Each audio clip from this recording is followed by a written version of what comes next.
श्री राधा और कृष्ण जी के बारे में ऐसा कौन होगा जिसने कभी सुना नहीं होगा। सभी जानते हैं कि राधा और कृष्ण एक दूसरे से प्रेम करते थे और इतना प्रेम करते थे कि कृष्ण जी शरीर है, राधा रानी आत्मा है। जैसे सूर्य और प्रकाश, जैसे चंद्रमा और चकोर। कृष्ण गीत है तो राधा संगीत है, कृष्ण वंशी है तो राधा स्वर है, कृष्ण समुद्र है तो राधा तरंग है, कृष्ण पुष्प है तो राधा उस पुष्प की सुगंध है। राधा जी कृष्ण जी की शक्ति है। वह दोनों एक दूसरे से अलग है ही नहीं। ठीक वैसे जैसे शिव और हरि एक ही हैं, राधा और कृष्ण जी का नाम आज भी साथ में लिया जाता है, क्योंकि इनका प्रेम संसार की तरह लौकिक नहीं था बल्कि अलौकिक था। इनका प्रेम दिव्य था, जहां कामना और वासना का नामो निशान नहीं है। दोनों ने एक दूसरे के मन की बात जान ली। दोनों ने आंखों ही आंखों में प्रेम प्यार की बात कह डाली। राधा कृष्ण का प्रेम आंखों से देखा जा सकता है। फिर कृष्ण ने राधा जी से कहा, कभी हमारे घर नंद बाबा के घर ब्रजगांव में भी खेलने आओ ना, और हाँ, तुम दरवाजे पर आकर मुझे बुला लेना।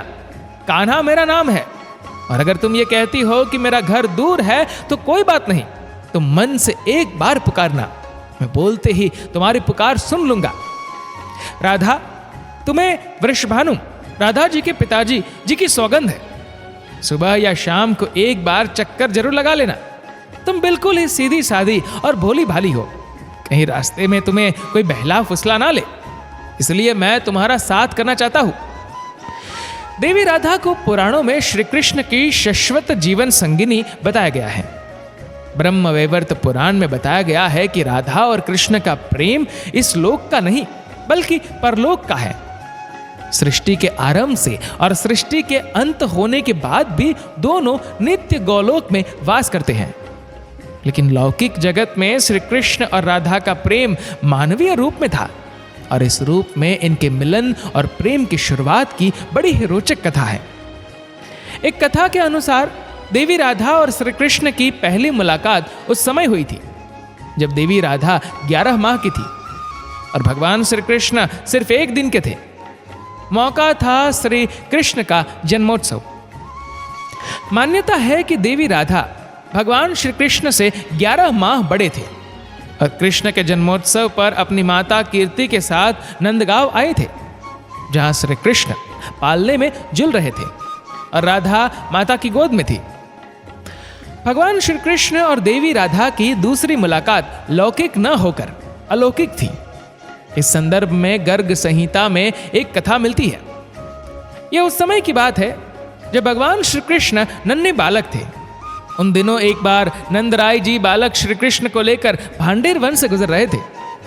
उसी समय अचानक एक ज्योति प्रकट हुई जो देवी राधा के रूप में दृश्य हो गई। देवी राधा के दर्शन पाकर नंदराय जी आनंदित हो गए।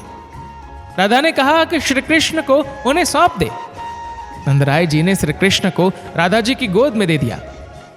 श्री कृष्ण बाल रूप त्याग कर किशोर बन गए। तभी ब्रह्मा जी भी वहां उपस्थित हुए। ब्रह्मा जी ने कृष्ण का विवाह राधा से करवा दिया।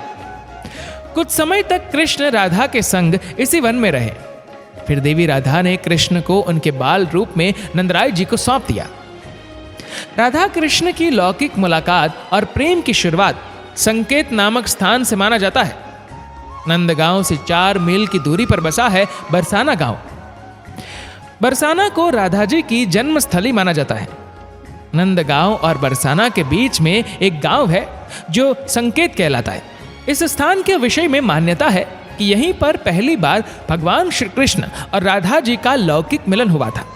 हर साल राधाष्टमी यानी भाद्र शुक्ल अष्टमी से चतुर्दशी तिथि तक यहाँ मेला लगता है और राधा कृष्ण के प्रेम को याद कर भक्तगण आनंदित होते हैं। इस स्थान का नाम संकेत क्यों हुआ, इस विषय में कथा है। जब श्री कृष्ण और राधा के पृथ्वी पर प्रकट होने का समय आया तब एक स्थान निश्चित हुआ जहां दोनों का मिलना तय हुआ। मिलन का स्थान संकेतिक था, इसलिए यह संकेत कहलाया। दोस्तों, इस वीडियो को लेकर आपकी क्या राय है नीचे कमेंट करके जरूर बताएगा। और अगर आपको वीडियो अच्छा लगा हो तो इस वीडियो को लाइक करेगा, शेयर करेगा ज़्यादा से ज़्यादा लोगों तक। और ऐसे ही और भी पौराणिक कथाओं के लिए सब्सक्राइब करें हमारे यूट्यूब चैनल को और फेसबुक पर फॉलो करें हमारे पेज को। धन्यवाद।